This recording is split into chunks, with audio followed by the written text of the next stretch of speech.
एक सुनसान गांव के पास एक गहरा तालाब था। इस तालाब के बारे में कहा जाता था कि इसमें एक रहस्यमय मछली पाई जाती है। गांव वाले कहते थे कि जो भी उस मछली को देखेगा उसकी किस्मत बदल जाएगी। एक युवा लड़का जिसका नाम अर्जुन था ने इस कहानी को सुना और उसकी जिज्ञासा बढ़ी। उसने तय किया कि वह इस मछली को ढूंढेगा। एक रात चांद की रोशनी में अर्जुन तालाब की ओर चला गया। तालाब के किनारे बैठकर उसने ध्यान लगाया। अचानक वहां एक चमकदार मछली पानी के ऊपर आई। उसकी पोशाक चांदी जैसी चमकदार थी और उसकी आंखें जैसे सोने की तरह चमक रही थी। अर्जुन ने उसे पकड़ने की कोशिश की, लेकिन मछली इतनी तेज थी कि वह हर बार चकमा देकर भाग जाती। अर्जुन न हार मानने वाला था। उसने सोचा, अगर मैं इसे पकड़ लूं तो मेरी किस्मत बदल सकती है। वह हर रात तालाब पर जाता, मछली की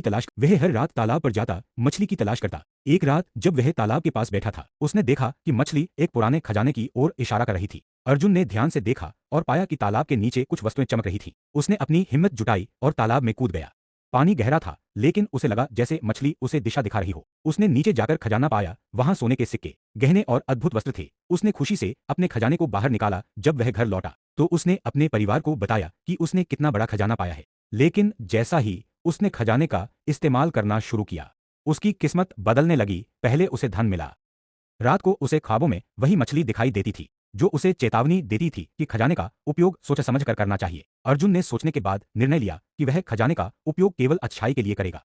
उसने अपनी किस्मत का सही उपयोग किया, गांव के लोगों की मदद की और तालाब की सुरक्षा के लिए एक प्रोजेक्ट शुरू किया।